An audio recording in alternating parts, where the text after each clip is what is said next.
There's a narrative that's trying to be promoted by the Conservative government that just doesn't seem to match up with reality. And that narrative is we have to lock down to control the coronavirus, which we've no proof that lockdowns do control the coronavirus. But not only that, let's assume they do suppress transmission. And that's a fairly reasonable inference, I would say.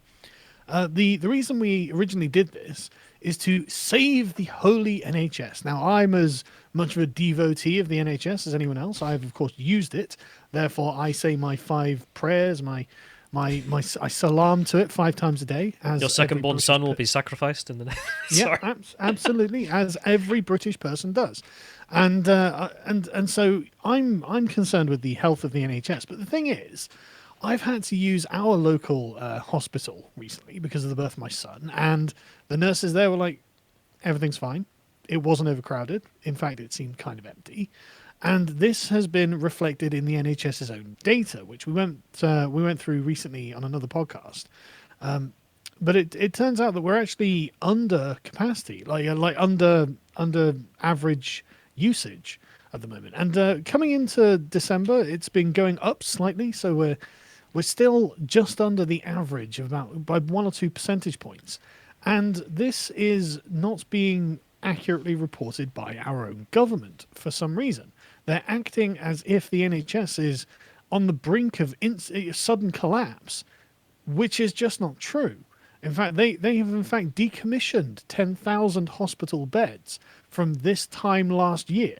So before the coronavirus, we had 128,000 hospital beds in the UK, or in England, sorry, England and Wales. And now we have 118,000. And we're still below average capacity being used. So why is this narrative being pushed when the data is public and we go to the hospitals? We can see the hospitals. We know they're not full. But sorry, I'll let you carry on from that point, because this is where we are. Yeah, and this is one of the problems that doctor they had on Joe Rogan when this first started kicking off. He was great at explaining this in actual real terms.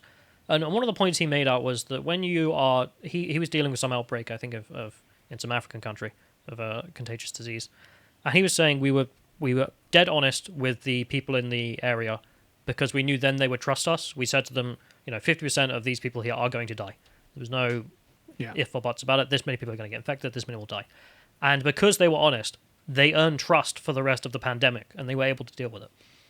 And that's the problem with the way the government seems to be handling this, is that lying to people doesn't help in the slightest. And so this lady, who I know nothing about, I'm just going to make what the media assumption will be, and say that she's a complete crackpot who believes that all of it's fake and all the rest of it, conspiracy theorist. I'll just make that assumption. I don't actually know the lady, but we're just going to roll with that. She went to a hospital in Gloucestershire and decided to film it. So she's just filming the we're not going to play the video because it's too long.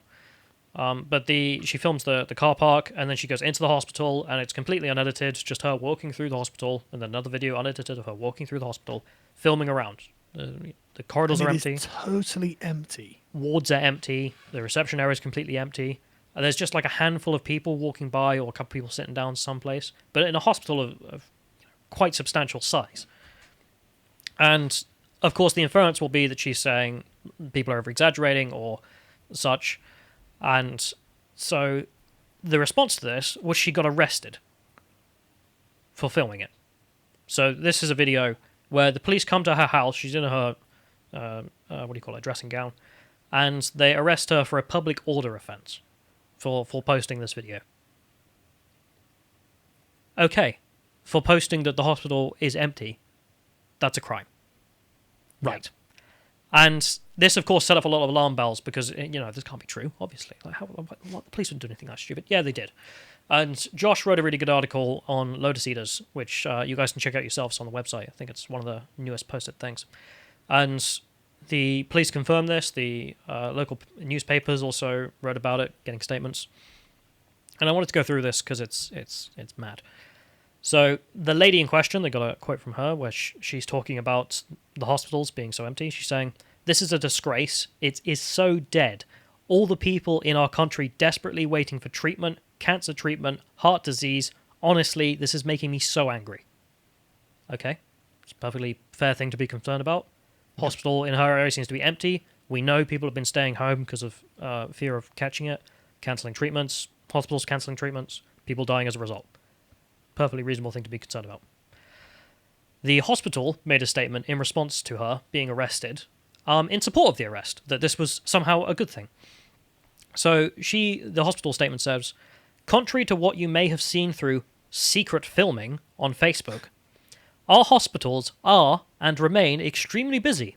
We are currently caring for more than 200 patients with COVID, including many who require treatment in our critical care departments, and a further 500 plus non-COVID patients we need to care for and give our expertise.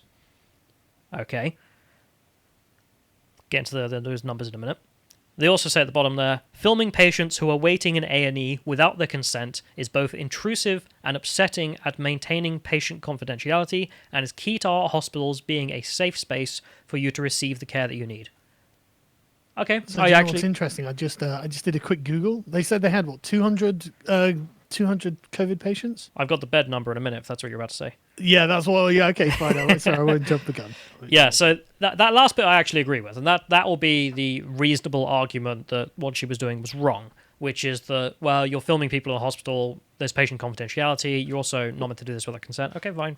Did she film anyone though? She captured a few people wandering about here and there, but it's not, trying to film them, it's just capturing them by mistake, which, okay, that's...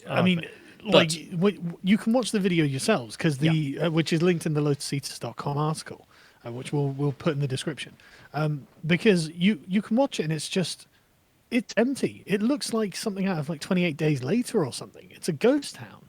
Or like the hospital's run out of equipment and they're not using it It's like it's been decommissioned. It looks like it's been decommissioned. Yeah, so that'll be the defense, which is, well, you're not allowed to film here. And I might actually agree with that. But the problem here is obviously the response. Was arresting someone for doing this the right response? Yes. And an ITV journo actually tweeted out in defense of the lady, I would just say, Gloucestershire Royal Hospital, that showing us how busy you are might instantly dispel any myths which are circulating. Yeah. Except the problem is that the myths are coming from the authorities themselves when they say, we're very busy, actually. But that's the thing. Why would you release a statement? Why wouldn't you just take a picture of like a COVID ward or something, or just a lot of nurses working and be like, hey, look, no, this is not representative. Because that would actually convince people. But they can't, because the wards aren't overflowing. And when someone goes in and films it and goes, where the hell's all the patients? They have to appeal to the myth that they're creating, which is, actually we're tremendously overburdened. But why do they have to perpetuate that myth? Why can't they just say, well, actually we're doing okay at the moment, please social distance, because we don't want the numbers to suddenly spike and for us to be overburdened, be responsible, but actually at the moment we're fine. Why can't they say that? It's for the national image. That's the thing. Yes. It's not about what the truth is, it's about the national image, and that's what really matters to them. But of course, this is not what builds confidence. So a cursory Google search of just how many beds does Gloucestershire Royal Hospital have, I got a statistic that said 683 beds in the hospital. Okay? Yep, so that's what I found. They had 200 patients with COVID. Yep. 683 beds. Okay? Yep. They also said they had 500 non-COVID patients who need our care and expertise. That doesn't tell me if they need a bed. That doesn't tell me if they're just visiting. I can't do anything with that number. But let's just assume they only had 200 COVID patients. Therefore, a third capacity thereabouts? We'll just take a picture of it. That would be the way to counter this. You don't have to arrest the person for showing the video evidence of the rest of the hospital being empty. Just show us the bit that's busy. If anything, it seems to be the wrong thing to do, to arrest someone for merely showing people what's happening. Feels very Soviet Union to me. Absolutely. We have a couple of more statements in relation to this. The police issued a statement explaining their position on it. So they said the woman has been bailed to return to the police, so she's out on bail for the 21st of January, with conditions that she cannot enter any NHS premises or the ground of any such premises, unless in case of an emergency or to attend a prearranged NHS appointment. Why? What? What did she do wrong? But the fact that they're very specific, okay, maybe it's relation to the crime. You can make that argument, but What she crime? cannot go back. Well, the crime would be filming without consent and all the rest of it. Oh, But the point is that okay, she can't go back and film any more NHS, hospitals from the inside or outside because she'd be on their grounds, yeah. not being overflowing, and that would dispel the official narrative. Weird, isn't it? This isn't the only example either. Richard Tice from the Brexit Party actually brought up Matt Hancock. He released a video yesterday where he had gone to London's Nightingale Hospital because Matt Hancock had repeatedly said that actually, the Nightingale Hospital is it's on standby, everyone's ready, it's all good. And Richard Tice went there and went around and spoke to people there, and it's been totally decommissioned. Like, there's nothing in it. There's no equipment in it. The information is wrong. Matt Hancock is telling people lies. Like, I can get a quote here. There's no equipment, no beds, no partitions, no ventilators. All of it's gone. It's not. So it's not a hospital. It's a decommissioned. warehouse. Yeah, it's a warehouse at this point. It's an empty warehouse, And he says, we've had it confirmed by the NHS media team that the equipment has all been distributed to other hospitals. Why is Matt Hancock saying, oh, well, this is the COVID crisis is so bad, we've got this hospital on standby? No, it's not. No, you don't. Gloucester, why are you telling everyone that, oh, actually, we're all about to we're all about to die of COVID and everything's about to collapse? No, it's not. The official government statistics don't reveal that. It shows the opposite. When we go to the goddamn hospitals, we see the opposite.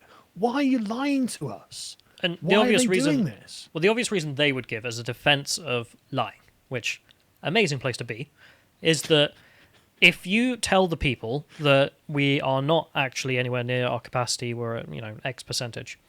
88%. Yeah, we don't even need a number. We just say X because why not? But it's 88%. We know the number, and on a normal year, it's I know, about but 90%. I want to finish my So, point, which is that if you tell them that, they'll think there's extra capacity, therefore I can go out and get sick, and it's not really a problem. And therefore we need to not tell them this. We need to tell them it's at the maximum percentage so that they don't go out and get sick. That's one argument. But the obvious trade-off for doing that strategy is a massive drop in public trust because we can see the hospitals. Someone can go in there and film it. But that's such a small trade-off. Like, public trust in the government and the NHS, sure, they are important things.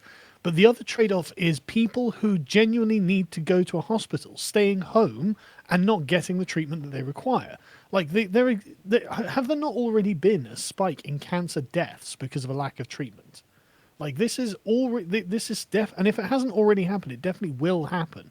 Like, these hospitals are needed for things that are not COVID. Like, it's insane. But the reason I mentioned public trust and not that part was because if you're arguing we need to lie to people, therefore they won't go out and get sick. But if you kill public trust, they're not going to take any advice from you. Because why would they? You've been lying to them. So it means your entire further strategy for managing the pandemic is dead. And that's one of the things I see a lot of people complaining about, or at least the BBC is pushing at the moment. One doctor complaining that the problem is not such and such or the new strain, it's that people aren't taking it seriously enough. Well, if you want to make that argument, well, one of these problems is surely lying to people. Because how is this meant to help you manage this crisis if that's what you want to do? But this again, it implies far too much good faith. I mean, you don't arrest I'm a the charitable woman guy, so... Yeah, but you don't arrest a woman for filming a hospital because she's revealing your lies. That's what it is. That's what it is. Don't give me this patient confidentiality. Oh, there weren't any bloody patients there. We know because we watched the video, like 2 people. Let's go and ask them whether they're okay with it.